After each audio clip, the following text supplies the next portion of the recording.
How many American teenagers do you think will be locked up tonight, alone, confined to a cell, having been ripped away from family and friends and school? What do you think? Hundreds, thousands, 10,000? Think again. Tonight, like every night, nearly 60,000 American teenagers will be confined in a juvenile detention facility across the United States. And you should know that juveniles who are confined have a 10% higher incidence of sexual assault than adult inmates do. 17,000 juveniles every year lose their hope so completely that they attempt suicide, and far too many of them succeed. I don't know about you, but as a society, I feel like we're letting our children down. Scientists have known for years that primates and other lab animals will respond better, learn more, learn faster, with a reward as opposed to a punishment. And don't get me wrong, I'm not advocating that we reward criminal behavior. But once a child is in custody, there is an inordinate amount of punishment that exists. And although it may not be as bad as the confinement itself or many of the other horrible realities, the lack of proper nutrition is also absolutely a punishment. And it's a punishment that has not only physical, but psychological consequences. I have a friend who's a psychiatrist, and she told me there's a really good reason why the word food rhymes with mood, and that the lack of proper nutrition is intrinsically related to poor mental health. Do you know that the health of your brain affects every decision that you make? Decisions about what you're going to eat, decisions about how you're going to behave. To put it another way, world-renowned pediatrician Dr. William Sears said, America's children are not suffering from ADD, attention deficit disorder. They are suffering from NDD, nutritional deficit disorder. So my big question is, what can we as a society teach children? As a society, that means all of us, not just parents and teachers, but doctors and social workers and leaders of youth groups and aunts and uncles and grandparents. What can we teach children to ensure that they'll have a good life? So there's many wonderful positive things we can teach them. Of course, we want to teach them the difference between right and wrong, and we want to teach them to treat other people the way we would want to be treated. But in my opinion, there are two lessons that are key to having a good life. And one would be maintaining good health, and the other, maintaining the freedom to pursue a happy and productive life. Now, of course, we want our children to be educated. And I hope that all of us want all of the children to be educated. And I'm talking about higher education because there's a lot of evidence that shows a college level, either academic or trade education, significantly lowers the incidence of criminal behavior. But children need to be healthy in order to be educated. We can't expect them to pay attention in class or to concentrate on their lessons if they haven't had a healthy breakfast. They also need to be educated on how to be healthy. For example, what is a healthy breakfast? Which reminds me of my late husband, Michael Maguire. Now, Michael was a smart guy. He knew that a morning meal of cupcakes or donuts and maybe just a wee nip of some fine Irish whiskey was not a healthy breakfast. But Michael had not been educated to be healthy. So he thought a fried egg sandwich on white bread with mayonnaise and bacon was a healthy breakfast instead of a heart attack waiting to happen. When we met in our mid-40s, Michael explained to me that he had a terminal illness and that he had recently been given only 6 months to live. And maybe it wouldn't be fair if we started dating, but the sparks were flying, and I convinced him that we would have a great 6 months. Immediately, I fired up the juicer and changed his diet. And let me tell you, the increase in fruits and vegetables, it made a huge difference. Instead of a few months, we had 4 years together. Yeah. So if you have not been educated to be healthy, obviously it's never too late. And, what if you learned how to improve your diet and then taught that to a child? There are great books on nutrition, online videos. They would teach you that the basic requirement for good health is fresh, nutritious produce. Unfortunately, fresh, nutritious produce is financially out of reach or virtually unavailable to more than 50 million American families, many of whom live in food deserts. Who knows what a food desert is? For those who don't, it's where the food market is more than a mile away and transportation is an issue.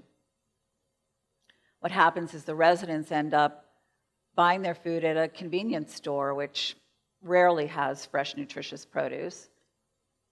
I mean, think about it. You can get a fast food burger for $1, but try to buy one fresh, organic apple. It's nearly $2. It's so frustrating. Which is why I co-founded a nonprofit called Towers for Change. And our mission is to try to get affordable access to produce where it's needed the most, or wherever it's needed. And our focus is not to give the produce away, but to give our youth the means to grow their own produce in a sustainable way using the aeroponic growing towers. To paraphrase an old adage, give me the food, I eat for a day. Give me the means to grow my own food, I can eat for a lifetime. And the sustainability part, that's really important in a world where the population is growing, but the good farmland is being used up by the GMOs, the genetically modified corn and soy and wheat. These are products that your body doesn't recognize, doesn't know how to digest, so they store it and store it and store it, contributing to the fact that 13 million Americans under the age of 18 are obese. And obesity opens the door to so many health issues, both mental and physical. As a society, I would say we are letting our children down. For 20 years, I have tried to inspire individuals and institutions to serve healthier food. And I could talk to you for hours about the poor quality of food in most juvenile detention facilities and many schools and some hospitals and summer camps, and even the food that's distributed by the food pantries. I mean, bless their hearts, but they rely heavily on canned and boxed items, things that store and ship easily, and I get that. But all of the places where good nutrition should be essential are the very places that have the poorest quality food.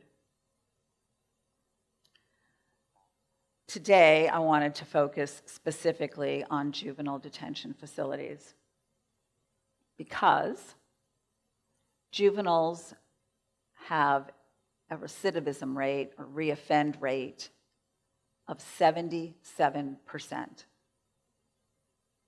And that is a statistic I hope all of us would like to see lowered. I have some firsthand knowledge on the scarcity of good, fresh, nutritious produce in juvenile detention centers and many other jails and prisons. My son, to whom I dedicate this talk, Zeph Pitt, we are praying for you. And in 1990, he spent 3 months in a juvenile detention facility at the age of 14. And I witnessed firsthand the psychological damage done to a young mind. It sent him down a very, very thorny path, with his education interrupted and being institutionalized at such a young age. What we want to do is we want to give these children the tools that they need, the mental and physical tools that they need to break the patterns. And I believe that there are some remedies that are worthy of trying. There are innovative, agriculturally sustainable growing systems available. There is aquaponics and hydroponics and aeroponics. Some are vertical, some are flat, some grow on rooftops, some grow up walls, all of which can provide fresh, nutritious produce, non-genetically modified. And when children who are at risk grow their own food, they eat healthier, they behave better, they get sick less, and they learn important skills that can turn negative statistics into positive ones.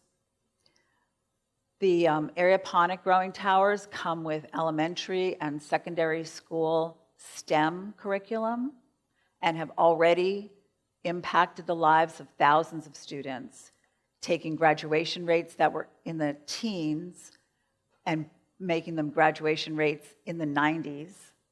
There's a successful Boys and Girls Club who grew everything aeroponically to prepare and package and sell their own pesto and salsa.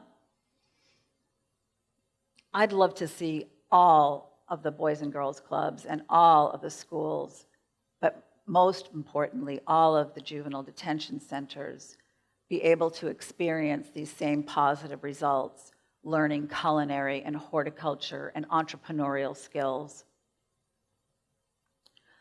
One of the 2,500 nonprofits in the United States that's working on criminal justice reform is the Insight Garden program. And they offer adults who are incarcerated a environmental literacy and food science curriculum, along with tending outdoor flower gardens, getting the inmates out into nature. Insight Garden program has graduates of Insight Garden program have a less than 10% recidivism or reoffend rate. Yeah.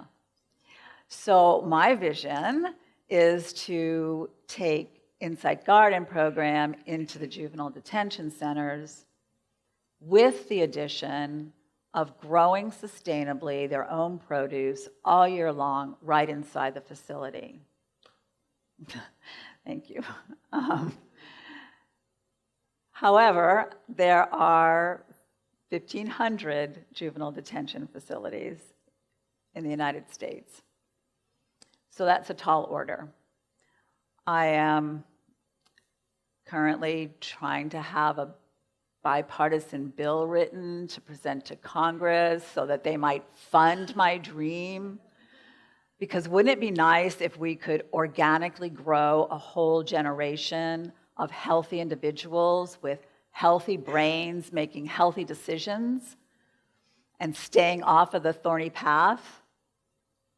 In the meantime, I hope that other organizations and nonprofits, other individuals, business owners, clubs, whomever, would embrace the idea that sustainable gardening can reduce juvenile reoffend rates, because your tax dollars are supporting 500,000, that's 500,000 children who are processed and housed through the juvenile justice system every year. And that is a statistic worth changing. Thank you.